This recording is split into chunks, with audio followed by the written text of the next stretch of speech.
So the Americans are more interested in a transgender, homosexual agenda around the world. They will invest their money and give you money to protect human rights.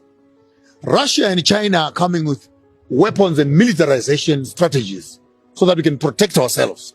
So I want to say this very loud and clear to the Americans. Continue on your transgender agenda. Stay there.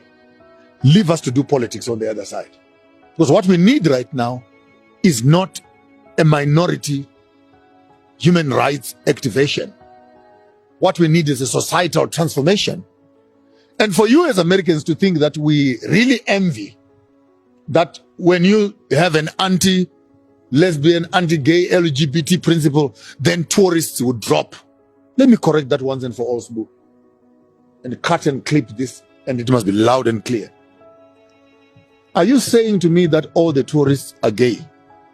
And when you hear that this is a non-gay zone, tourism will suffer? Question number one. Question number two. Are you saying that we don't have a right to expressing ourselves as Africans? Question number three. If democracy means majority rules and majority votes against a principle, then why won't you allow that to become law? Are you saying the minority must manage the majority, or the majority must manage the minority? Then if that whole ideology is wrong, then take democracy in a nice black dustbin bag and throw it outside. Because what you are telling us is by the people, for the people, with the people, and all those slogans you hear, what democracy represents. If we are 10 in the room and 9 people say no, and one person says yes, democracy says you go with the majority. So if we say we want to make Africa democratic, and the demographics of our democracy says no, then why do you philosophically want to manipulate the will of the majority to favor the will of the minority? This is where it really gets confusing to me. Because you're selling me one thing on one. I understand this democracy because it is based on the principle 1, 2, 3, 4, 5. When it comes to practice, no, you can't practice it like that. Then what do you want? Do you want democracy? You want anarchy? You want indigenous governance systems? You want meritocracy? Maybe let's find another way of governing ourselves. But the ideology of democracy being founded on majority rule does not count. Because the rule that runs the South African constitution right now is not majority count, it's minority count. This is not about sexuality, it's about sovereignty.